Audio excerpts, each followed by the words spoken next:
guys, my name is Moo and welcome back to Painting with Moo. Today we are going to paint for... No shit, this is not correct. It is actually True Fears. True Fears. Here it's Forsaken Souls.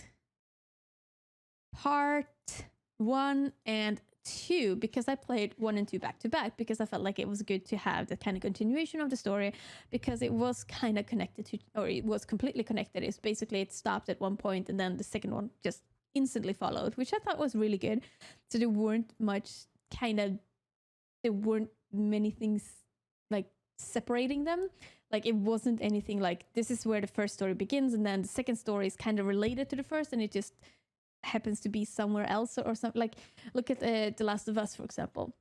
It kind of continues too, but it's you can tell that there's a gap in between when the first game ends and the second game starts, which is not apparent in this game. It's like it literally was a continuation, so I literally could have like it basically was just going from one location into the next location in this game, which is I thought it was really, really good, and that kind of transition was made really well. So basically, you are playing a girl, and I unfortunately cannot remember her name right now, which is really horrible because I stopped playing this game for like 5 minutes ago. Anyway, guys, I think I played Heather or Holly or something like that, and I'm a girl, and I have a twin sister. And one day, my twin sister actually sends me a letter asking me to come and visit me, or come to visit her. The problem is, my twin sister actually disappeared.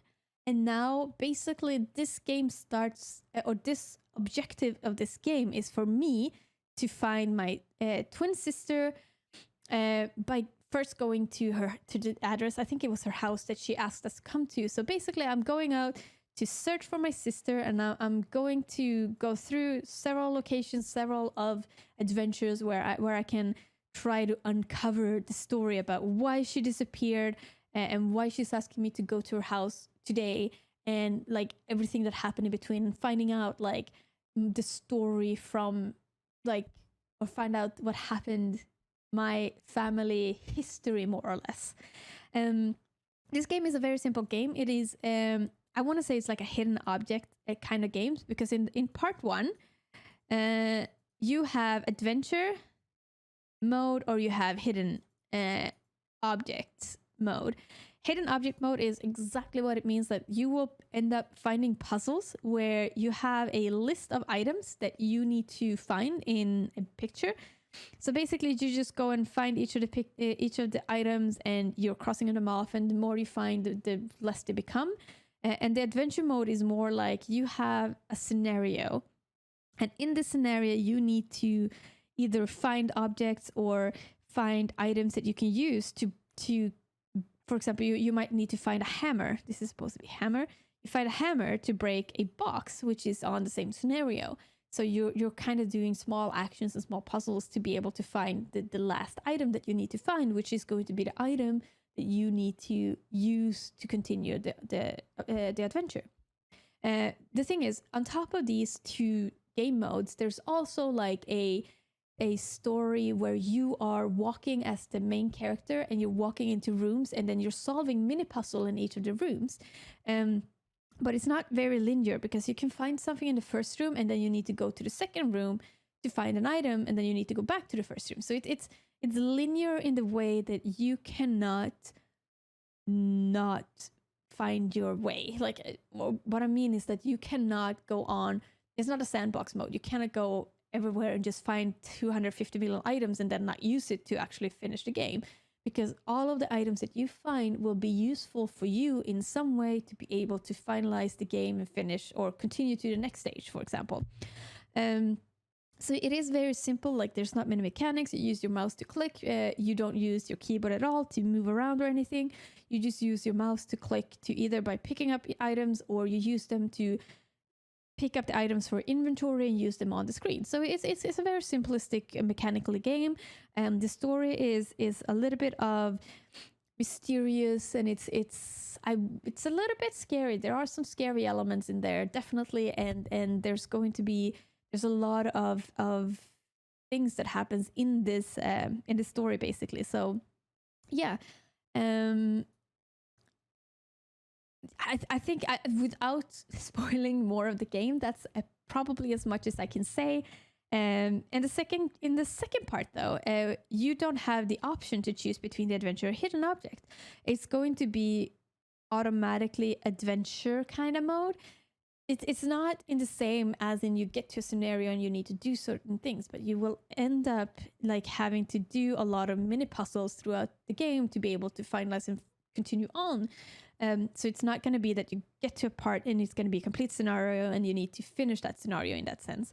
But you might come to a room and you need to find one item or two items in that room and then go to the third room to find the last item that you need, for example. So that it's a little bit more open in that way and not as linear is not the correct word, but it's not going to be as the same type of adventure in the second one as it is in the first one. But I do believe that the second one has a lot more puzzles. It's a little bit more open puzzle, if that makes sense. So it's not you get locked into a scenario, you need to solve it and then continue on, but it's more about you come to a scenario and to be able to solve it, you need to find out in the world somewhere an item to be able to use to continue. I gave this game a 5 out of 10. The reason I gave it a 5 out of 10 is because I don't personally like these kind of games. I think that they're not extremely entertaining.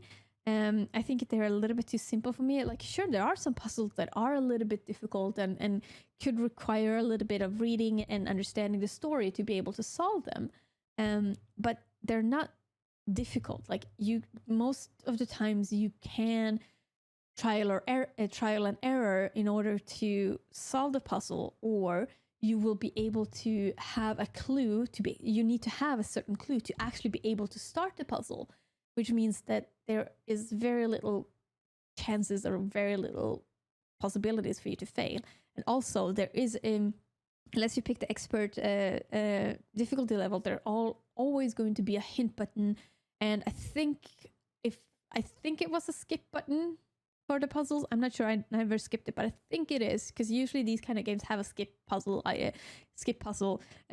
if you're not able to do a puzzle. So it's quite simple. Like, I don't think that you can fail it. I do believe that you can change the difficulty level to in the middle of the game, so it should be easy to just, like, if you get stuck on a difficulty level, you can just lower it and then continue on.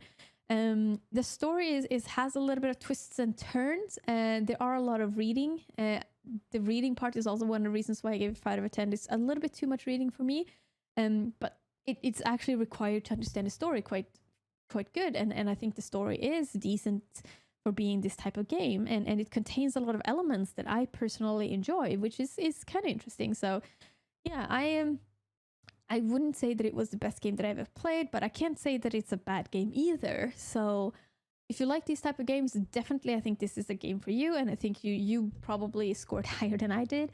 But this is also because of simple mechanics and not being able to technically fail, which is really difficult in these kind of games. So yeah. So I think most of these games are going to get 5 out of 10 because of those aspects and because of the story aspects, where you need to read and you need to understand the story to be able to find clues for the puzzles. Yeah, so thank you so much for watching. I do appreciate that, and I hope I will see you later.